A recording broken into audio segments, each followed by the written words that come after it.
I'm Tomer Cohen, LinkedIn's Chief Product Officer. In my new podcast, Building One, I interview some of the best product builders out there. People at the intersection of dreaming and building and learning. Together, you and I will learn from their experiences. If you're just as curious as I am, follow Building One wherever you listen, and check out the conversation on LinkedIn. LinkedIn presents.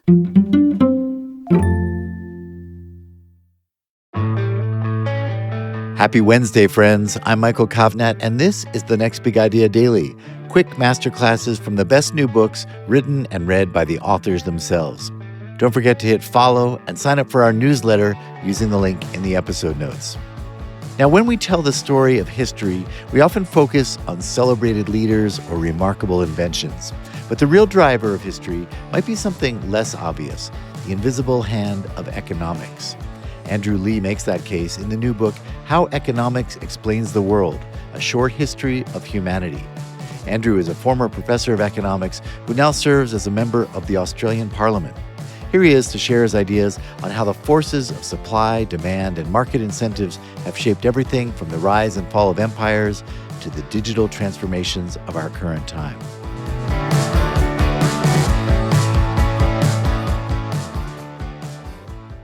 Most of us couldn't provide a great haircut, replace a broken car window, turn grapes into wine, or write a smartphone app. Sure, if you gave us a few months, many of us could become passable at each of these tasks. But we choose not to do so because we understand that we will do best in focusing on our strengths rather than building up our weaknesses. If you went through life aiming to be reasonably good at everything, you'd probably end up as the human equivalent of a Swiss Army knife, with a finicky blade, annoyingly tiny scissors, and an impractical screwdriver. Job specialisation is one of the keys to the modern economy. And if you look at the globe, specialisation also provides prosperity. In some Chinese cities, there are places that have become experts in a single kind of product. Yiwu produces most of the world's Christmas decorations. Huludao makes a quarter of the world's swimwear. Across countries, there's nations that specialise in agriculture, in mining, in pharmaceuticals. And indeed, products can benefit from specialisation. If you look at Boeing's 787 Dreamliner, you'll see batteries from Japan, wingtips from South Korea, floor beams from India, horizontal stabilisers from Italy, landing gear from France, cargo doors from Sweden, and thrust reversers from Mexico. A typical 787 would be best labelled Made in the World. Economics recognises that just as specialisation allows us to earn more in the labour market, so too specialisation by countries allows them to prosper best. This insight led economists to set up the Bretton Woods institutions at the end of World War II, including the General Agreement on Tariffs and Trade, which saw trade barriers fall across the world in the decades after World War II. With trade came prosperity. For many countries, exports were their path to prosperity, and countries such as the Asian tigers did well when they were able to focus on what they did best. Trade can create disruptions. If you're a worker employed in an industry which is suddenly flooded by imports, then you can find yourself struggling to stay in a job. But the best answer is not to put up the tariff walls and for countries to try and do everything, but instead to protect those workers most affected by trade and encourage nations to get the very best from engaging with one another. The dawn of human history, in order to produce an hour's worth of light, took 58 hours of foraging for timber. Fast forward through lamps and incandescent globes to the LED light, and now the typical worker needs to work for less than 1 second to produce enough money in order to pay for an hour of light. Light has become so cheap that many of us don't even think to turn off the lights when we leave a room. This is just one example of how innovation has improved living standards. For much of human history, the experience of burying a child was painfully common. But the improvements in birthing technologies, the advent of forceps and modern sterilisation techniques has driven down rates of infant mortality. If we look simply at the course of the last 12 decades, we see a world that at the start of the 20th century had no planes, no radios, and hardly any cars. By the end of the 20th century, we surfed the internet on Wi-Fi enabled laptops, flew on jet planes to meetings on the other side of the globe, and filled cities with skyscrapers. The air conditioner has transformed nations, leading to a population movement in the United States from the north down to the Sunbelt, and in countries like Australia in the reverse direction towards the equator. Antibiotics have meant that injuries that would once have proved fatal are now dealt with by a simple tablet. Barbed wire allowed farmers to fence in cattle and to expand the scope of agriculture. Technologies have made markets work better too. One study found that when mobile phone service was introduced to the Indian fishing industry, prices converged and fishers got a better deal. If you want a single driver of prosperity, according to economists, it's the advent of technologies. When the Industrial Revolution kicked off in the late 1700s, it brought with it a steady rise in prosperity that we now take for granted. But that wasn't true for much of human history, a period through which living standards barely moved. Economic growth is a key result of innovation. But then there's inequality. Gaps between countries are startlingly wide.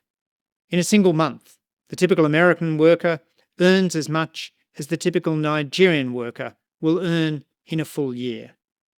Within the United States, inequality has grown substantially over the course of the last half-century. Income gaps have risen, wealth gaps have grown. The top 1% now has a higher and higher share of national income.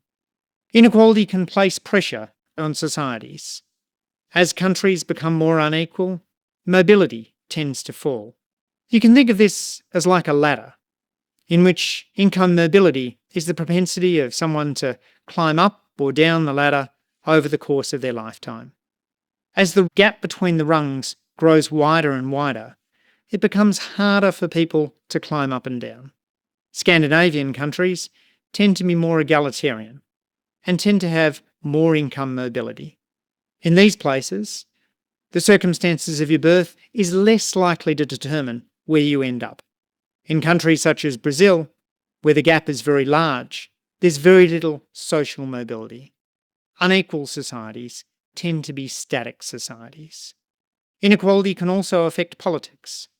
When the most affluent have a very large share of resources, it's easier for them to influence elections by providing campaign contributions to candidates who promise to look after the middle, but really back their donors. Reducing inequality is a challenge for economists, but not an impossible one. In the decades after World War II, most advanced countries became more equal. Wages grew faster on the factory floor than in the corner office. There's nothing about economics that says that growth must come with unfairness. It's often thought that the gender gap is somehow inevitable, due only to innate differences.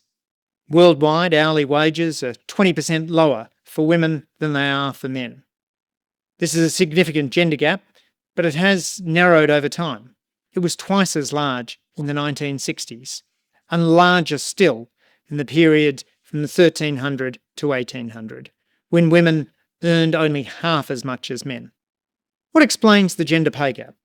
Well, it used to be that women had less formal education than men, but that's flipped around in most countries, with education attainment now being higher on average for women than for men. One key factor is sexual harassment. We know that in occupations where sexual harassment runs rampant, talented women are discouraged from choosing that occupation, which can widen the gender pay gap if that's an occupation which has high earnings. Another factor is discrimination. Women report higher levels of discrimination at work. Although that's diminished over the past century, it remains the case that discrimination exists in many workplaces. But perhaps the biggest contributor to the gender pay gap in the modern era is the so-called motherhood penalty. In many nations, earnings trajectories for childless men and childless women aren't dramatically different. But once children come along, women generally spend more time out of the labour force than men. And during that period, their earnings typically fall or flatline. That's not just because women are working part-time, but it's also because they can find themselves on a less attractive career trajectory, what's sometimes dubbed the mummy track. With less experience in the labour market, women end up being paid lower wages than men. This is a phenomenon that Claudia Goldin, who won the Nobel Prize in Economics in 2023, has called greedy jobs, in which time-intensive roles like chief executives, law firm partners and surgeons can be jobs which make it hard to combine caring with work. A consequence of the motherhood penalty is that the gender pay gap remains large so long as greedy jobs are rampant and childcare is difficult to obtain. Narrowing gender gaps comes down to restructuring the workforce and to ensuring that more jobs allow the combination of work and care. Thank you, Andrew. Okay, that's our show for the day, everyone. If you got something out of it, please leave a rating or review in your podcast player so others can find it too. And go to nextbigideaclub.com to find out about our hardback subscription club. That's where we send you the best new nonfiction books as selected by our curators, Malcolm Gladwell, Adam Grant, Susan Cain, and Daniel Pink. It also makes an incredible gift. Check it out at nextbigideaclub.com and use the code DAILY for a special discount. I'm Michael Kovnat. See you tomorrow.